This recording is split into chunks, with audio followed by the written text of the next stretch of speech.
So just to let you all know, the most awesome hacker tool isn't strings, it's tracer T. I love the fact that you scheduled like a blue team right after a red team, because we all know red team is sexy and blue team is not. All right, so this is what he said. The ubiquitous about me, 7 years of IS investigations, stint as a consultant. I know a thing or two about logs because I worked in incident response for a long time, and most of you in here is also token Canadians, but you know, it's all good. Come on, don't go too fast. Ha, there we go. How about those SSL bleeds? Really? All right, fine. I make money by keeping my employers happy, and the community, because I'm a community development type person. Yes, I work for Elasticsearch, so Elasticsearch sponsored this place, and they pay me to come do talks. I'm not a salesperson, so don't expect me to actually try and sell you anything, because I don't like salespeople. The good thing about this is that this isn't a sales talk. It's actually, all of the stuff I'm going to talk about is free as in beer. So you have no excuses not to go back to your organizations and install logging software that actually works. Of course, I have to give you the shameless plug that, you know, if you buy a subscription, you know, you make me eat, which I like to eat.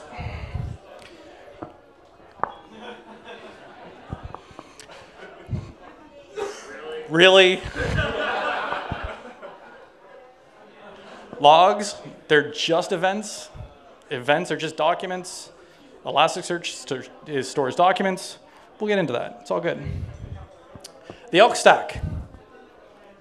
Who has heard about the ELK stack prior to today from the Etsy guys? Woo! Sweet. How many people use it? Fantastic. Working on it is okay. Who's in production? Couple of people. Nice. Who's helping me, who's helping me pay for my dinner? Yeah, that's what I thought. So 3 parts to the ELK stack. It's Logstash, Elasticsearch, and Kibana. Logstash is a way to take events, because I'm hesitant to say logs because it's not just about logs, it's about any kind of event you want, do something with it, and send it out to the other side. Elasticsearch is just a storage mechanism. It's based on the Apache Lucene. We employ a numerous Lucene core developers. So we support not only our stuff, but we also support the whole Lucene ecosystem. Kibana, it's the front end to visualize stuff that's in Elasticsearch, not just logs, but pretty much anything that's in there. We have also, of course, some tools for success. I'll let somebody else talk about that. Ubiquitous, hey, look, a whole bunch of people use our stuff. And Logstash. 3 stages: input, filters, output, also known as generate the events, modify them, ship them out. What does that mean?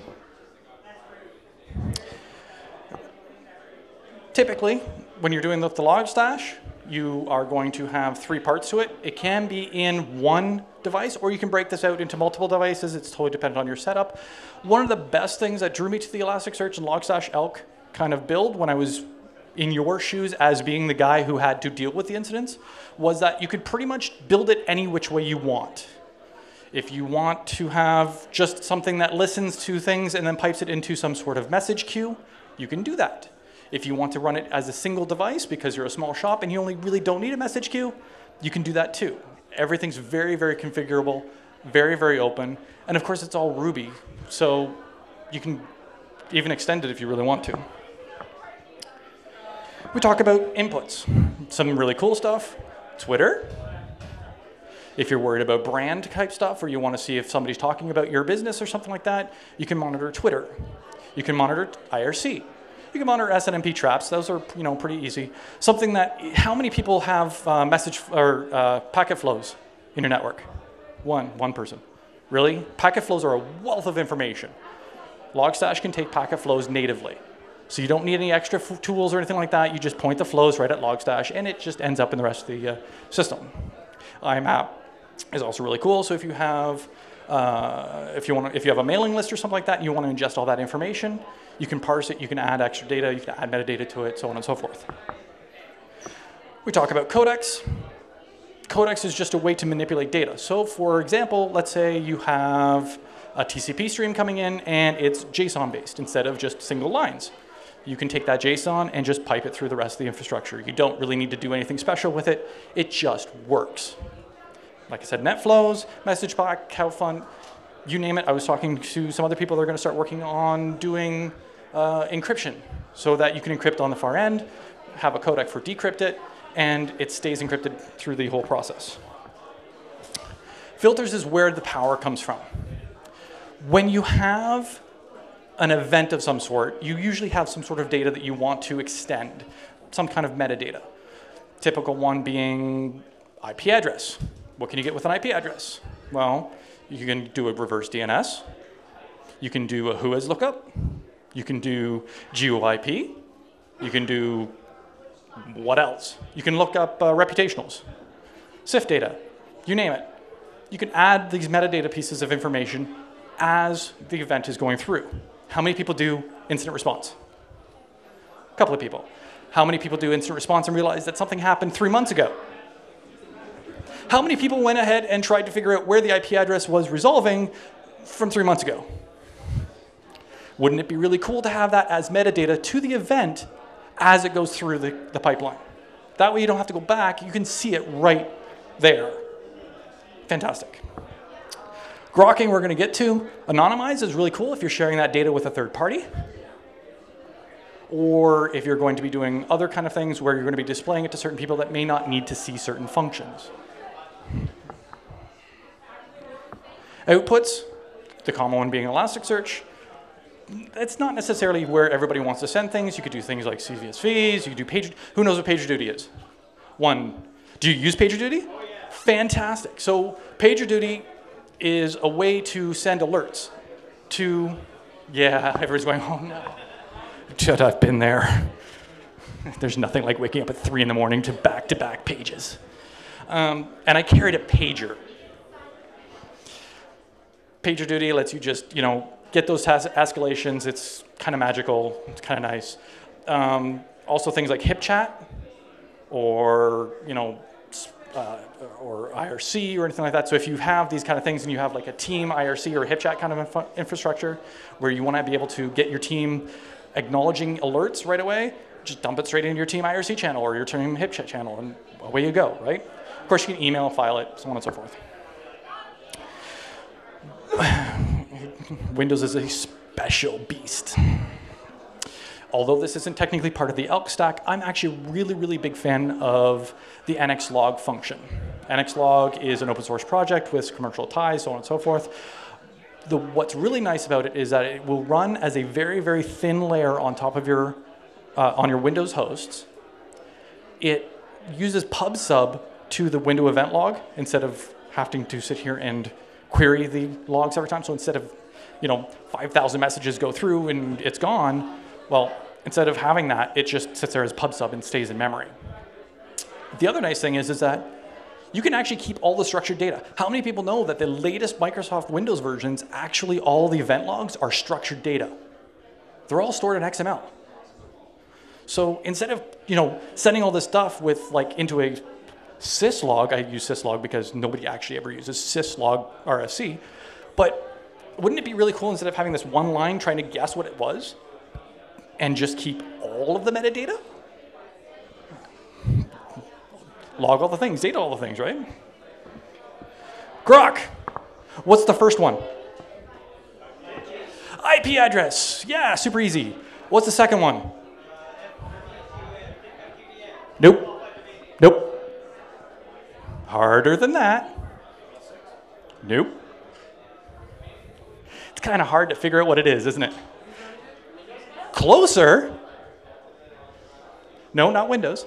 It's actually common log. It's Apache common log. That's a real pain to read, isn't it? Could you imagine changing your common log with one thing and then having to, tweak that? How many people do that with other systems? Yeah. Wouldn't it be awesome if you could use human readable things? GROK. Enter the GROKs.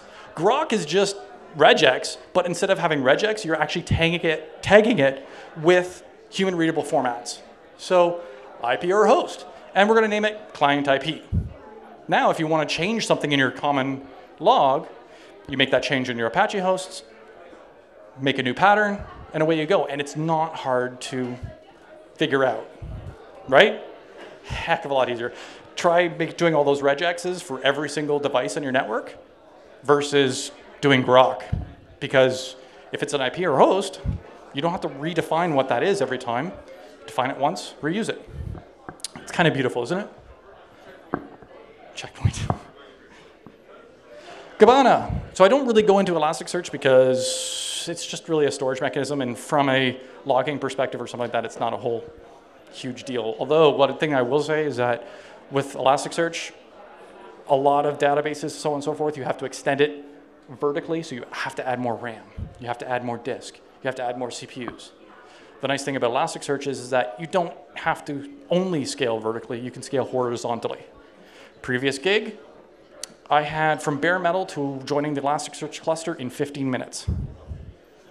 So you need more space, 15 minutes, slap a server in, your way you go. This is, and I'm not going to blame the monitor, I'm going to blame all your eyes. You all need glasses. This is Kibana. This is Chicago's Chicago crimes for the past 14 years. So what we did is we pulled all the Chicago data sets, and this is what Kibana can show you. This is Kibana 3, so Kibana 4 is in beta, and I'll get to that in a second. This is visualizing all the crimes in Chicago for the past 14 years. And you can't see anything on that. Wow! And this is Kibana 4. It's a lot more sexier, I think, personally. Yeah? Thanks. All right. It gets sexier. I promise that. I wanted to show this slide, and you can't really see it, but this here, this is cool. I love this. This here, everybody hates, who hates pie charts? Nobody. Oh, a couple people hate pie charts. Yeah, I'm not surprised. This is more than just a pie chart. If you note, if you look at it later, there's two halves here. That's male and female. And what they did is that throughout the rest, the second ring, it takes the next subset of the data set and adds that. So you'll see that on both sides, it's the same colors. And then the third ring out, it's now only two colors because that's the next subset. So now what you're seeing is that when you get further down, you're seeing the subset of a subset of a subset. Personally, I think that's pretty meaningful when you start looking at things, right?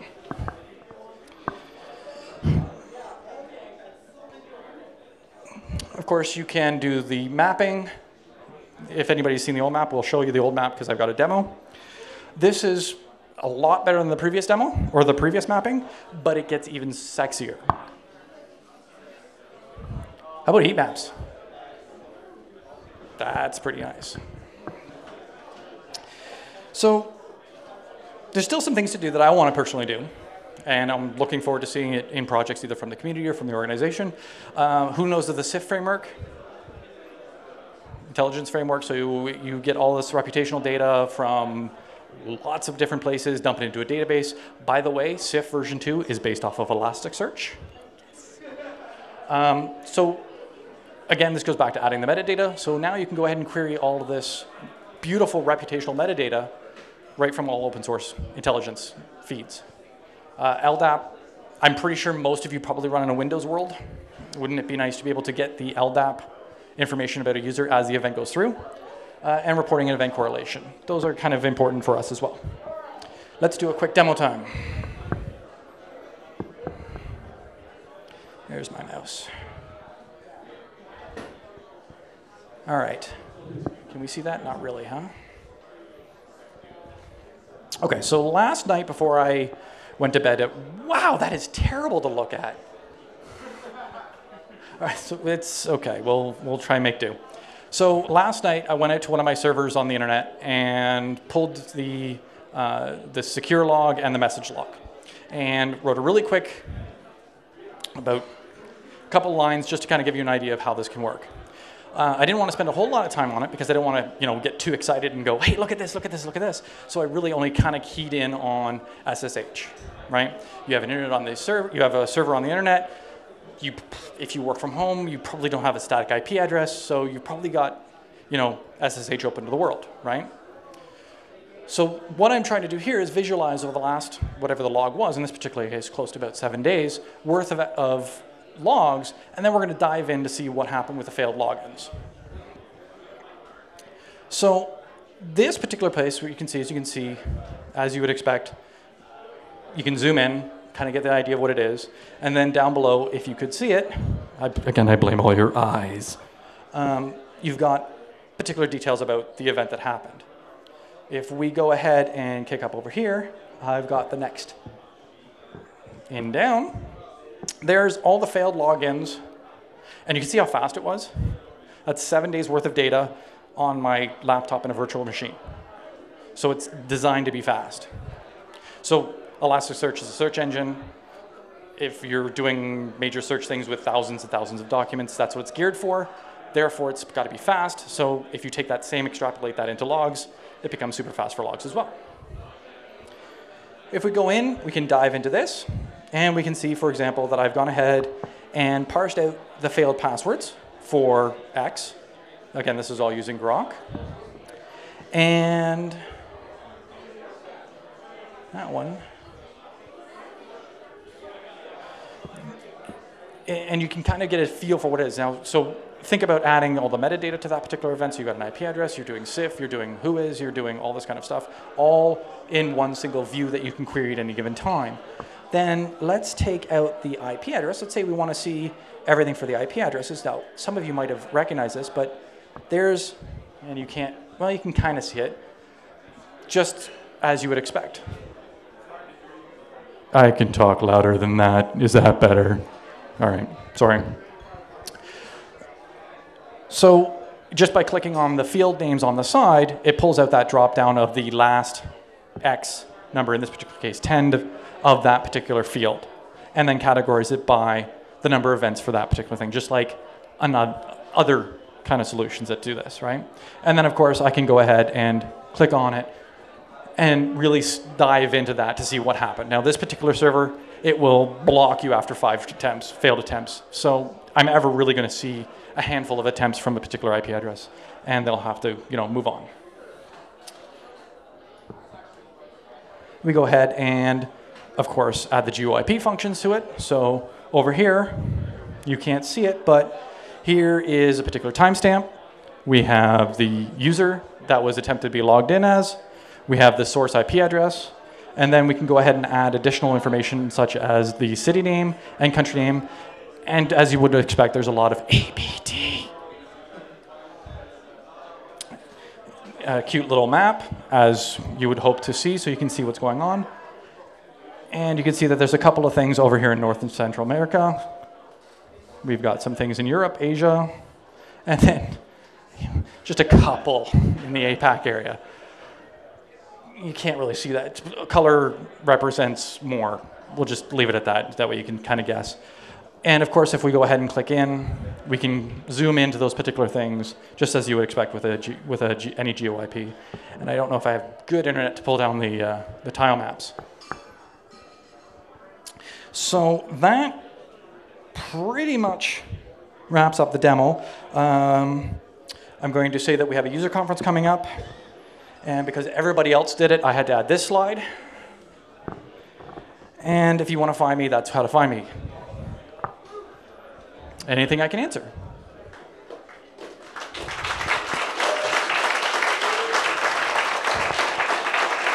And you'll notice I'm on time. Yes?